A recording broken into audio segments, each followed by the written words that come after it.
In September 1869, in a small inn in Arzamas, 41-year-old Leo Tolstoy had come to buy land. He was already the most celebrated writer in Russia, the author of War and Peace. He lived with his family, and from the outside, his life looked happy and complete. That night, lying in his room, Tolstoy was suddenly seized by an indescribable terror. He later wrote, "I lay down to sleep, and suddenly it came over me. It was terror. I did not know what I was afraid of, but it was more dreadful than anything I had ever experienced."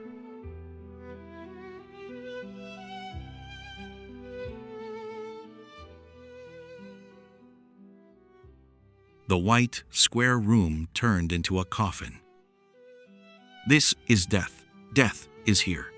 He ran into the hallway, but the fear followed him. "I will die.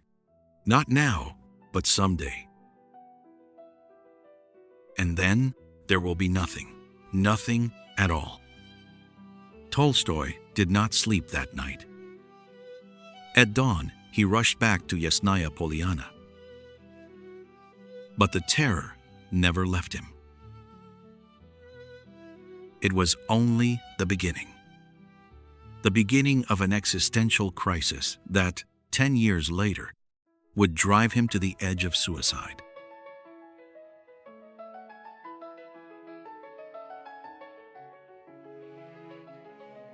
Leo Tolstoy was born on the 28th of August, 1828, at the Yasnaya Polyana estate, south of Moscow. He was the son of an ancient noble family, but his childhood was marked by loss. In 1830, his mother Maria died of childbirth fever. After giving birth to her 5th child, Tolstoy was only 2 years old. He never remembered her face, but he idealized her all his life. In his old age, he wrote in his diary, "Mother, Mama, I do not remember you, but you are my sacred ideal." In 1837, his father, Count Nikolai, died suddenly. Tolstoy was 9. There was no stable home. Yet the bond between the siblings was strong. The eldest brother, Nikolai, taught them a game called the Ant Brotherhood. He said that a green stick existed, on which was written the secret to making all humanity brothers and happy. That stick, he said, was buried somewhere in the forest of Yasnaya Polyana. The children searched for it endlessly. Tolstoy would later be buried in that very forest.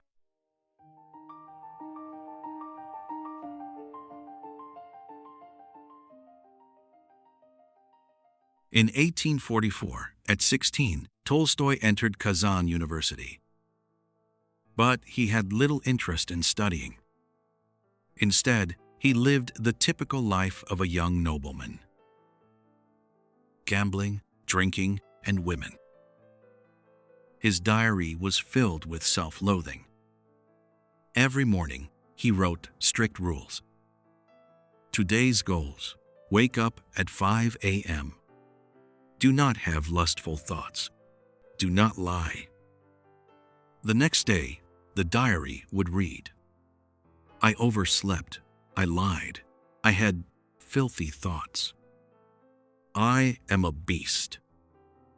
In 1847, he contracted a venereal disease. He wrote, I am hospitalized. This is the result of my corruption. I cannot forgive myself. But months later, he repeated the same behavior. Gambling was even more destructive.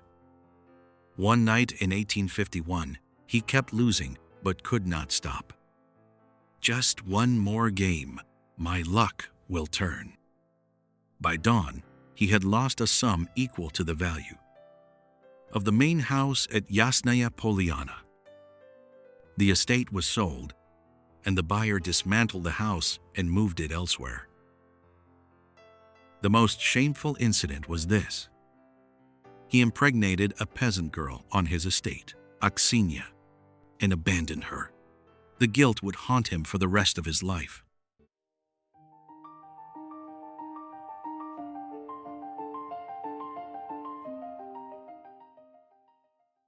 In 1851, his elder brother Nikolai, unable to watch any longer, wrote him a letter. "Come here, the army will make a man out of you." Tolstoy was drowning in debt and had lost all sense of purpose. He went to the Caucasus. Military life there changed him. He fought in the Chechen War and witnessed death firsthand.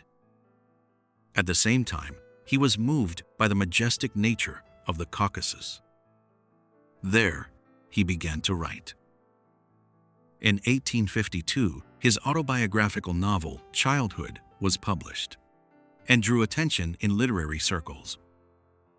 Tolstoy discovered his talent. In 1854, the Crimean War broke out. He fought in the siege of Sevastopol.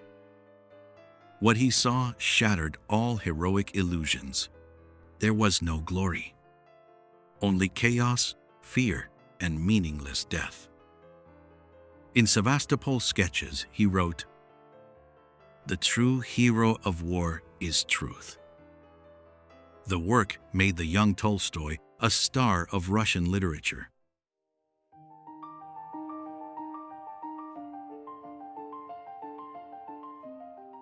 In 1862, at 34, Tolstoy married 18-year-old Sophia Behrs. On the night before the wedding, he did something shocking. He asked his bride to read his diaries. Diaries that described in brutal detail all his affairs and debauchery. The innocent Sophia was devastated. Why did he do this? Perhaps because of his obsessive honesty. But it became the first wound of their marriage. The early years were relatively happy. Sophia was devoted. Tolstoy immersed himself in writing. He wrote War and Peace. Sophia copied his nearly illegible handwriting by hand, night after night, 7 times over. War and Peace contained all of Tolstoy's life experience. Pierre Bezukhov was his alter ego, an illegitimate son who inherits immense wealth, yet cannot find meaning in life. Pierre joins the Freemasons, tries to free his serfs, goes to war, but remains empty. Only through love and family life with Natasha does he find peace. At the time, this was the answer Tolstoy believed in.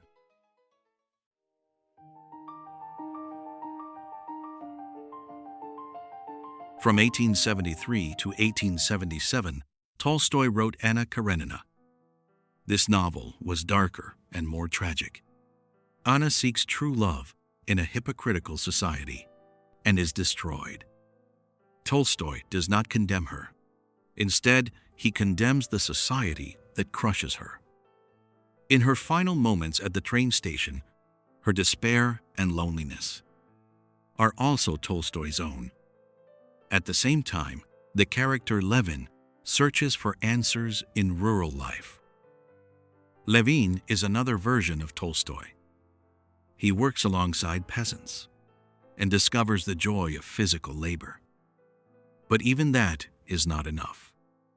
Near the end of the novel, Levin has everything: a loving wife, a son, a successful farm. And yet suddenly, the question strikes him. What is the meaning of all this? Levin considers suicide. He hides ropes and guns, afraid he might use them. This was not only Levin's story, it was Tolstoy's.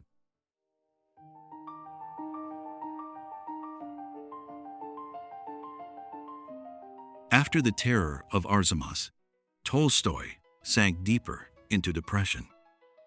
By the mid-1870s, he was in a severe spiritual crisis. In a confession, he wrote, "I had everything: health, a young wife, beloved children, great wealth, fame, and yet life was meaningless. I thought of suicide every day. I removed ropes from my room and stopped hunting for fear I might shoot myself. Why do I live? If everything ends in death, what is the point of striving?" The deaths of his brothers intensified the fear. In 1860, his beloved elder brother, Nikolai, died of tuberculosis. At his deathbed, Tolstoy asked, "Are you afraid of death?" Nikolai answered simply, "Yes, I am." That honesty shocked him deeply. He also lost children: a 10-month-old son and another who lived only 7 months. Why are we born? To suffer and die? Sophia was crushed by grief, but Tolstoy could not support her. He himself was drowning. He turned to philosophy: Schopenhauer, Kant, Spinoza. Schopenhauer's pessimism gripped him. Life is suffering. The will is endless desire, and desire is never satisfied. But philosophy gave no answer. Science gave none either. Science explains how, but not why.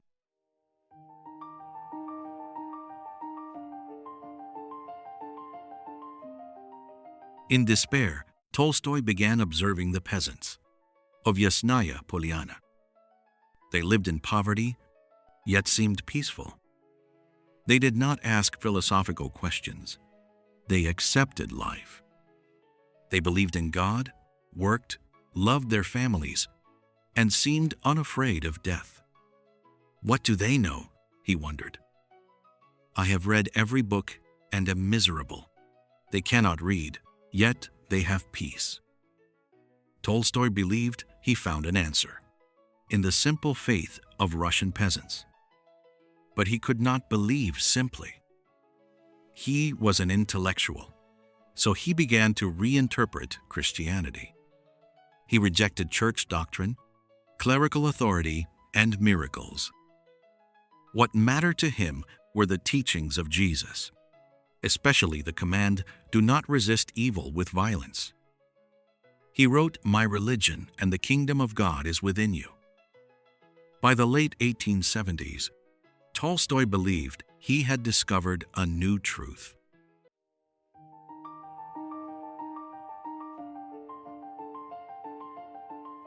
After his conversion, Tolstoy's life changed completely. He became a vegetarian. He quit alcohol and tobacco. He made shoes with his own hands, plowed fields, and drew water from wells. Visitors were shocked to see a world-famous writer, wearing peasant clothes and hammering leather. The English journalist Edmund Noble wrote, "I met Tolstoy in his workshop. He wore a leather apron and held a hammer. 'Look at this,' he said. 'I made it myself. I am no longer a parasite.'" Tolstoy gave up his copyrights. Anyone could publish his works freely. "Knowledge belongs to everyone," he said. He reopened peasant schools and taught himself. No corporal punishment, free discussion, creative writing. In 1901, the Russian Orthodox Church excommunicated him for his heretical views. Thousands sent letters of support. Tolstoy became a global moral authority.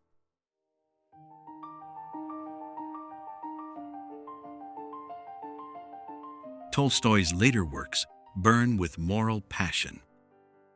The Kreutzer Sonata attacks sexual desire and marriage. The Death of Ivan Ilyich explores death itself. His most important late novel was Resurrection. The protagonist, Nekliudov, follows a woman he once seduced and abandoned, Katyusha, all the way to Siberia to atone for his sin. In the courtroom, he realizes, I destroyed her, I stole her life, and I lived comfortably. I even forgot her completely. This was Tolstoy's own attempt to atone for abandoning Aksenya. The most painful moment comes when Katyusha rejects his salvation. You used me once, for your pleasure. Now you want to use me again, for the salvation of your soul. Tolstoy faced this dilemma honestly. Even repentance, he realized, can be selfish.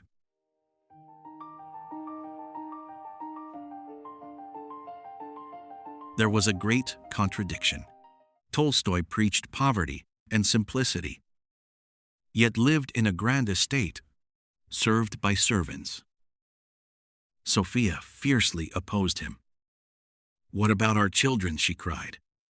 You are their father. They fought through the night.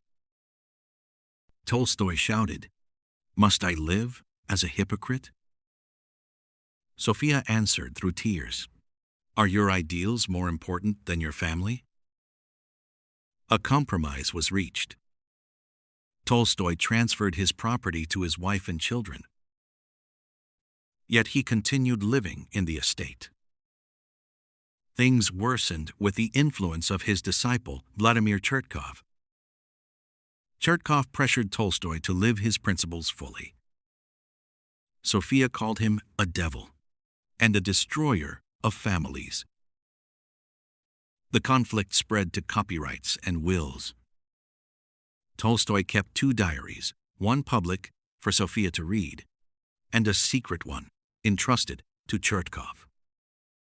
When Sophia discovered this, she tried to drown herself in the pond. The family stopped her. In July 1910, Tolstoy secretly wrote a new will in the forest. Only Chertkov and a lawyer were present. All copyrights shall belong to the public. The household became a battlefield.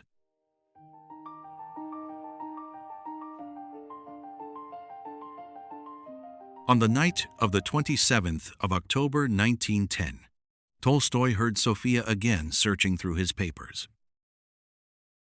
I can no longer endure this. At 3 a.m., the 82-year-old man woke his doctor, Makovitsky, and his daughter, Alexandra.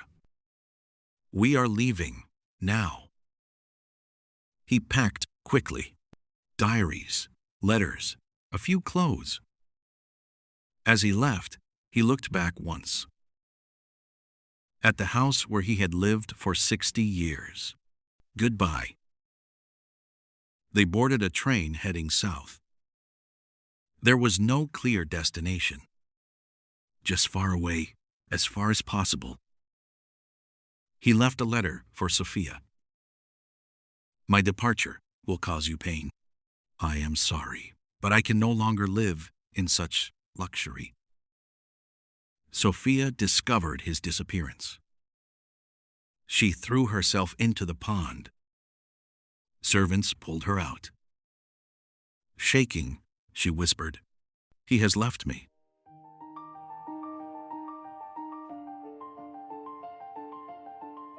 On October 31, Tolstoy felt chills on the train. He had a fever. You must go to a hospital, the doctor urged. Tolstoy shook his head. Let us continue. But at Ostapovo station, he could go no farther. The station master, Ivan Osolin, took him into his home. Tolstoy lay on a small bed. It was pneumonia. The news spread. Tolstoy is dying. Journalists from around the world arrived. The small rural station became the center of the world. Sophia arrived as well, but their daughter Alexandra blocked her at the door. "Mother, father does not wish to see you." Sophia fell to her knees. "Please, I am his wife. For 50 years. Tolstoy drifted in and out of consciousness. When awake, he asked, "Has Sophia come?" "Yes. Do not let her in." Sophia stood outside the window, looking in at her husband on the bed. She could not enter. On the night of November 6, his condition worsened sharply. The family finally allowed Sophia in. She held his hand. "Levushka, it's me, your Sonia." Tolstoy did not open his eyes.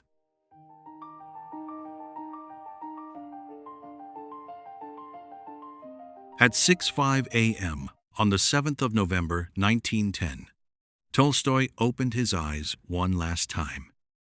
He tried to speak. "Truth. I love the truth." And he died. Everyone in the room knelt.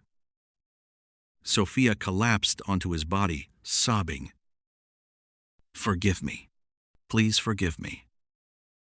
Outside, the waiting crowd heard church bells. People removed their hats. A peasant said quietly, "A saint has gone." Tolstoy's body was returned to Yasnaya Polyana. Thousands attended the funeral. He was buried in the forest, where his brother once said the green stick was hidden. No cross, no gravestone, only a mound of earth.